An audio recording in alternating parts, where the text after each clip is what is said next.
I'm Joanna Gleeson, and I'm going to tell you about my experience studying the Holocaust and Genocide Studies at West Milford High School with Ms. Metcalf and the rest of my class.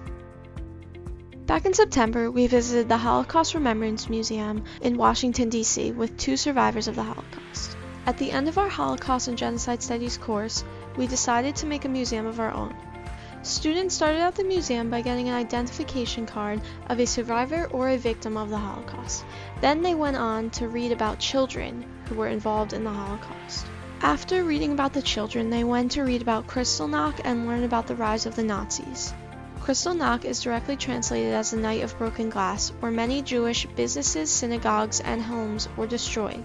Then they went on to read and learn about the rise of Nazism and how Hitler came to power. Students and teachers were then led down an aisle where they learned about the Warsaw Ghetto and people's experiences in it. The Warsaw Ghetto was the largest of all Jewish ghettos in the Nazi-occupied Europe during World War II.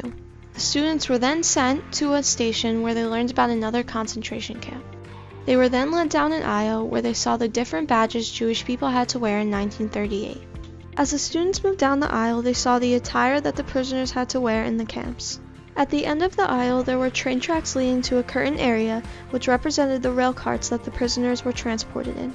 Along the way, there were some small exhibits, such as some personal stories of survivors who were in hiding, as well as a pile of shoes, which was inspired from the U.S. Holocaust Memorial Museum.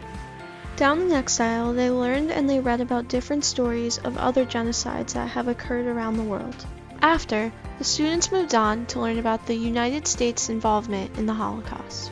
The U.S. helped liberate camps such as Mauthausen. The students also learned about the Nuremberg trials where many Nazis were prosecuted, but only one was proven guilty. The students were then sent to return their identification cards and read about their survivor or victim of the Holocaust. As they waited to be sent through or out of the museum, they watched a video on the history of anti-Semitism. Upon exiting the museum, there was a touching quote for exhibitors to take to heart and understand the lasting effects of the Holocaust. Although we were trying to send a strong and touching message, we had fun while doing it. I personally had a wonderful and educational experience during the Holocaust and Genocide Studies course. All thanks to Ms. Metcalf, who goes above and beyond to teach and connect with her students every day.